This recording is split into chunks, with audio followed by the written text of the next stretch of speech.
Hello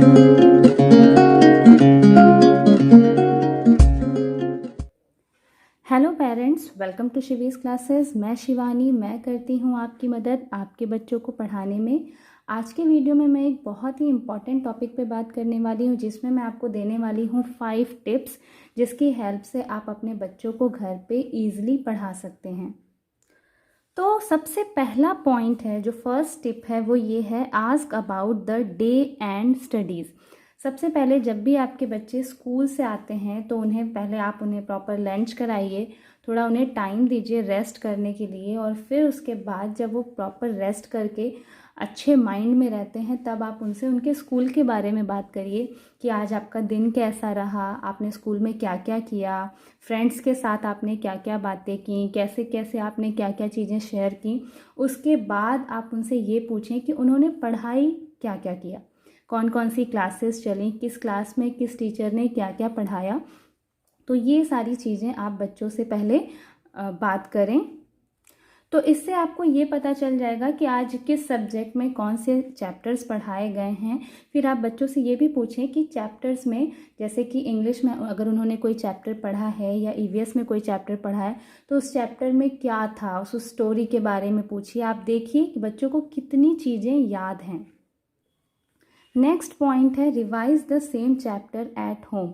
अब जब बच्चे ने बता दिया कि उसे कौन कौन से चैप्टर्स पढ़ाए गए हैं, तो सेम चैप्टर आपको घर पे पढ़ाना है।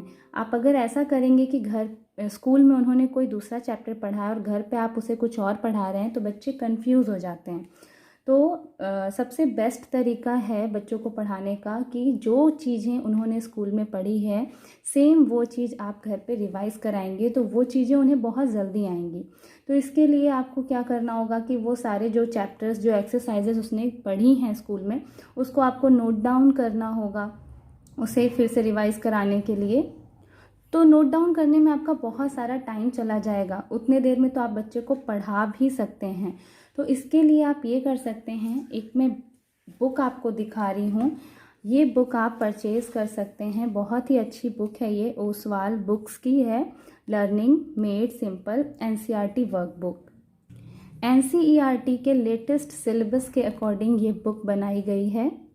इस बुक में आपको लाइन वाइज पूरे चैप्टर्स मिलेंगे, पूरे चैप्टर का शॉर्ट समरी अच्छे से एक्सप्लेन किया हुआ, और उसके बाद सारी एक्सरसाइजेज सॉल्व करने के लिए दी हुई है।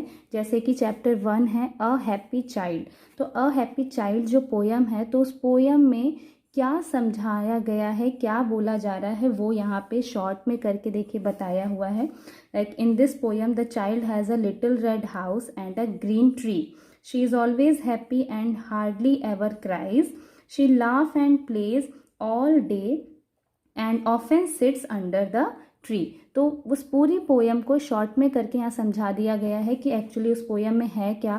देन उसी से रिलेटेड देखिए इसमें जो टफ वर्ड्स हैं उनकी वर्ड मीनिंग दी हुई है, ताकि बच्चे और अच्छे से उसे समझ सकें। चैप्टर एक्सप्लेनेशन के बाद आप यहाँ पे देख सकते हैं काफ़ी ये वर्कशीट्स दी हुई हैं बच्चों की प्रैक्टिस के लिए, जहाँ की आपको दिख रहा होगा कि प्रॉपर स्पेस दिया हुआ है उनके आंसर्स लिखने के लिए। यहाँ देखिए नेक्स्ट चैप्टर है 3 लिटिल पिग्स, क्वेश्चंस दिए हैं उनके आंसर लिखने के लिए। यहाँ पे प्रॉपर स्पेस है जहाँ बच्चे आंसर लिख सकते हैं और अपने चैप्टर को फिर से रिवाइज कर सकते हैं।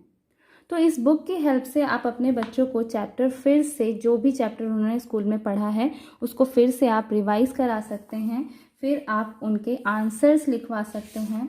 और एक जो सबसे अच्छी बात मुझे इस बुक की लगी कि यहाँ पे हर चैप्टर के एंड में आपको इसको अगर आप स्कैन करते हैं तो आपको इस चैप्टर से रिलेटेड वीडियो ओपन हो जाएगा।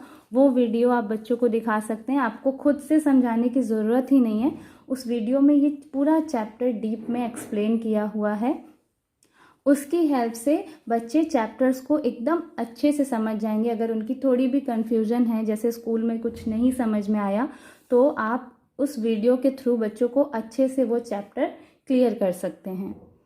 यहाँ नेक्स्ट चैप्टर देखिए, आफ्टर अ बाथ। इसमें भी देखिए चैप्टर को शॉर्ट में डिस्क्राइब किया हुआ है। देन वर्ड मीनिंग है। देन आप देख सकते हैं इसमें बहुत सारी एक्सरसाइजेज दी हुई हैं चैप्टर से रिलेटेड, ताकि बच्चे को वो चैप्टर बिल्कुल अच्छे से समझ आ जाए। तो इस तरह की बुक आपके बच्चों की पढ़ाई में आपकी काफ़ी हेल्प कर सकती है। नेक्स्ट आते हैं, हमारे नेक्स्ट पॉइंट है ask them to learn it. अब आपने चैप्टर फिर से बच्चों को एक बार रिवाइज करा दिया, उन्होंने क्वेश्चन आंसर लिख लिया, एक्सरसाइजेस बुक में या वर्कशीट में उन्होंने सॉल्व कर ली। उसके बाद आप उसी टाइम उन्हें बोलें कि वो लर्न करें, क्योंकि स्कूल में बच्चों ने सेम चीज़ पढ़ी है, फिर आपने एक बार रिवाइज करा दी, उससे रिलेटेड एक्सरसाइजेस बच्चों ने सॉल्व कर ली, तो उनको ऑलरेडी माइंड में वो चीज़ें क्लियर हो गई हैं। और अगर इसी वक्त वो उसे लर्न करते हैं तो उन्हें बहुत टाइम नहीं लगेगा लर्न करने में, वो चीज़ें उन्हें बहुत ही जल्दी याद हो जाएगी। नेक्स्ट पॉइंट है डेडिकेटेड प्लेस फॉर स्टडी। तो जब भी आप बच्चों को पढ़ने बैठाएं तो एक उनकी डेडिकेटेड प्लेस होनी चाहिए, एक फिक्स्ड प्लेस होनी चाहिए जहाँ पे हमेशा आप उन्हें बैठाएं।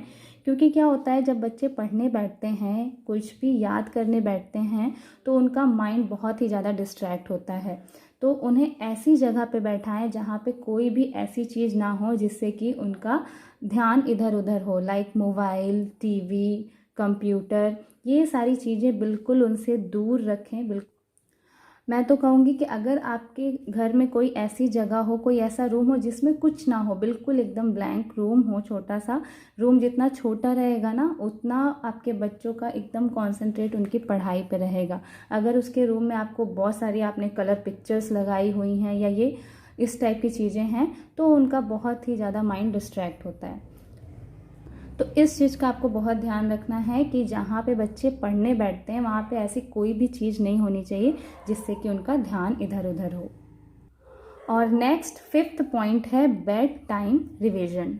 ये जो बेड टाइम रिवीजन है ये बहुत ही इम्पॉर्टेंट पॉइंट है। इवन मैं भी जब छोटी थी तो मेरी भी मम्मा मुझे बेड टाइम रिवीजन ज़रूर कराती थी। जो भी चीज़ें उन्होंने शाम में मुझे पढ़ाई रहती थी तो बेड टाइम वो मुझसे वो सारी चीज़ें रिपीट करवाती थी, वो सारी चीज़ें वो फिर से पूछती थी। क्योंकि ये जो टाइम होता है डिनर के बाद बच्चे आराम से जाके रिलैक्स करते हैं बेड पे, तो आप उन्हें वहाँ पे एक बार जाके उन्हें बोलें कि उनसे आप पूछ सकती हैं कि हाँ आज आपने कौन सा चैप्टर पढ़ा था, उसमें कौन कौन से कैरेक्टर थे, फिर उस स्टोरी में क्या हुआ था। तो इससे क्या होता है कि उनके दिमाग में वो चीज़ें बिल्कुल सेट हो जाती है। बेड टाइम रिवीजन में पढ़ाई तो आप करा ही सकते हैं, उनके चैप्टर्स फिर से रिवाइज करा सकते हैं, आप उनसे टेबल्स पूछ सकते हैं, राइम्स पूछ सकते हैं। बेड टाइम पे जो पढ़ाई होती है उसके रिवीजन के साथ साथ आप एक चीज़ और कर सकते हैं। सपोज़ अगर आपके बच्चे की मेमोरी वीक है तो उसके लिए भी ये टाइम जो होता है बहुत सूटेबल होता है। जब भी आप रात में बच्चों को सुलाने जाते हैं तो उस समय आप ये कर सकते हैं कि अपने बच्चे से पूछिए कि सुबह से अभी तक आपने क्या क्या चीज़ें की हैं। जैसे मॉर्निंग में उठे तो बच्चा बताएगा अपना पूरा डेली रूटीन। तो इससे क्या होता है कि वो चीज़ें याद कर करके आपको बताता जाएगा कि आज मैंने ये किया, इससे ये बात की, ये पढ़ाई की, ऐसे हुआ। तो इससे क्या होगा कि उसकी मेमोरी इससे शार्प हो जाती है। तो ये थे कुछ 5 टिप्स जिसको अगर आप फॉलो करेंगे तो आई एम श्योर आपको बहुत ही ज़्यादा इसका बेनिफिट होगा। और आप ये बुक भी परचेज़ कर सकते हैं। ये बुक आपको अमेज़ॉन और फ्लिपकार्ट पे ईज़िली मिल जाएगी। काफ़ी अच्छी बुक है, काफ़ी आपका टाइम बचेगा, आपके बच्चे की हेल्प होगी उसके चैप्टर्स को रिवाइज़ करने में। आपको मेरे चैनल पे और भी बहुत सारे वीडियोस मिलेंगे, क्लास नर्सरी से लेके क्लास 3 तक के काफ़ी वीडियोस मैंने बनाए हुए हैं। अभी मैं क्लास 4 और 5th की भी स्टार्टिंग करने वाली हूँ, तो वो सारे वीडियोस भी आप जाके ज़रूर देखें, आपकी काफ़ी ज़्यादा हेल्प होगी। Thank you so much for watching my video. Bye bye.